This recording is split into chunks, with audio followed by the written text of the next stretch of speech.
जय श्री कृष्ण। 14वां अध्याय। वाल्मीकि मुनि का राजा तृणधनवा को पूर्व जन्म का वर्णन। श्री नारायण बोले, एक दिन चिंताग्रस्त राजा तृणधनवा के महल में वाल्मीकि मुनि आए। राजा ने दूर से ही वाल्मीकि मुनि को आता हुआ देखकर शीघ्रता से उठकर भक्ति सहित उनके चरणों में प्रणाम किया। फिर ऋषि को सत्कार कर श्रेष्ठ आसन पर बैठाकर चरणों को अपनी गोद में ले दोनों हाथों से धोया। फिर चरणोदक को सिर पर धारण करते ही राजा को तोते का वचन याद आया, तो राजा बड़ी मीठी वाणी से बोला, हे भगवान, अब मैं कृत्य हुआ। मैं बड़ा भाग्यवान हूँ। आज मेरा जन्म तथा मनोरथ सफल हुआ।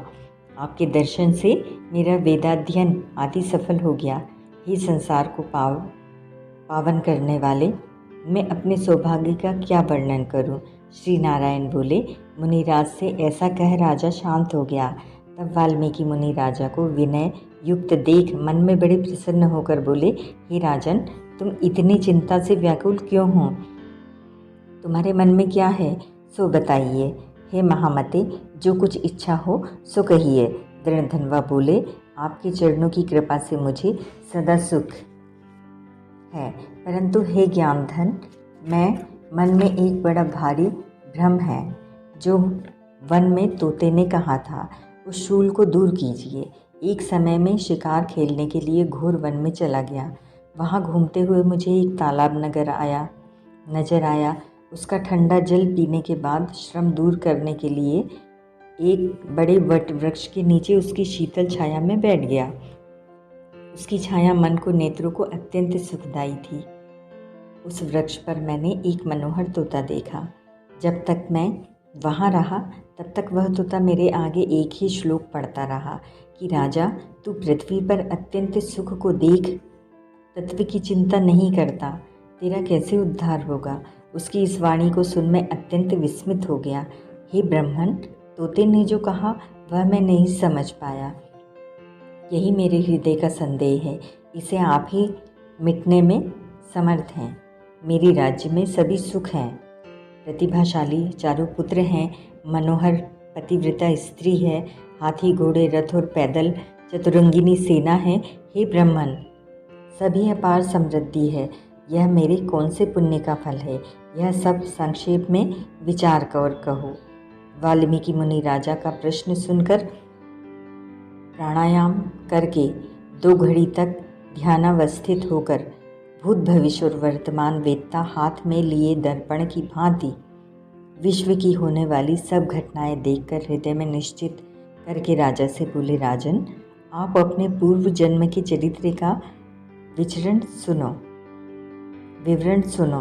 हे राजेंद्र, पूर्व जन्म में आप द्रविड़ देश में सुदेव नाम के ब्राह्मण थे। ताम्रपर्णी नदी के किनारे रहते थे। आप बहुत धर्मात्मा, सत्यवादी, संतोषी, वेदाध्ययन करने वाले हरिभक्त थे। अग्निहोत्र आदि यज्ञों द्वारा आपने हरि को प्रसन्न किया था। आपके सर्वांग सुंदर उत्तम गुण वाली गौतम ऋषि की पुत्री गौतमी नाम की सर्वश्रेष्ठ स्त्री थी, जिसे पार्वती जी शंकर की सेवा करती है। वैसे ही वह गौतमी अपने पति की प्रेम से सेवा करती थी। गृहस्थ धर्म में चलते हुए दोनों को बहुत समय बीत गया, किंतु संतान सुख प्राप्त नहीं हुआ। एक दिन सुदेव आसन पर बैठा हुआ अपनी स्त्री से सेवा कराता हुआ दुखित वाणी से बोला, हे सुंदरी, संसार में पुत्र से अधिक बढ़कर कोई सुख नहीं है।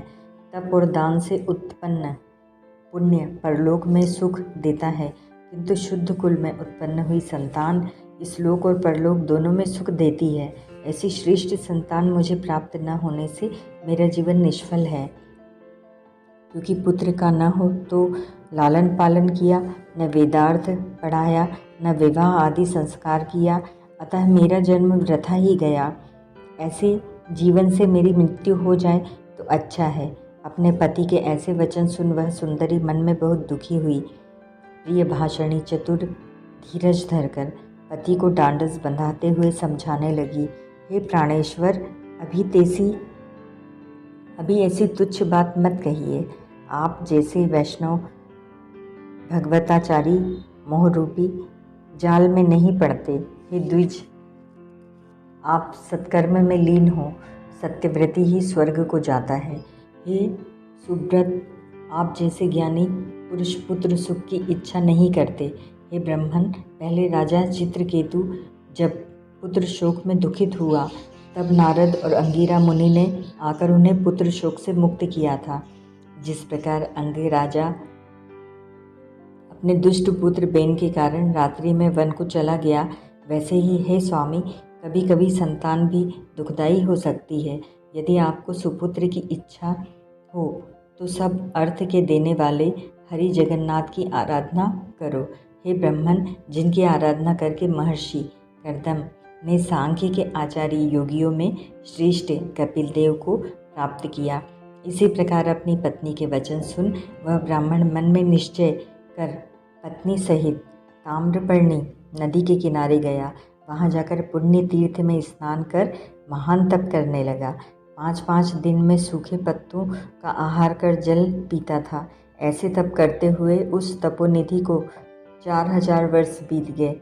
हे ब्राह्मण, उसके तप से जब तीनों लोग कांप उठे तब उस सुदेव का महाउग्र तब देखकर शीघ्र ही गरुड़ पर सवार हो भक्त वत्सल भगवान प्रकट हुए। श्री नारायण बोले, नवीन मेघ के तुल्य वर्ण वाले विश्व रक्षक, जगत के पालन करता, 4 भुजा वाले अति प्रसन्न मुरारी के दर्शन करके बड़े हर्ष से सुदेव ब्राह्मण ने भगवान मुकुंद को साष्टांग प्रणाम किया। ओम तत्सत।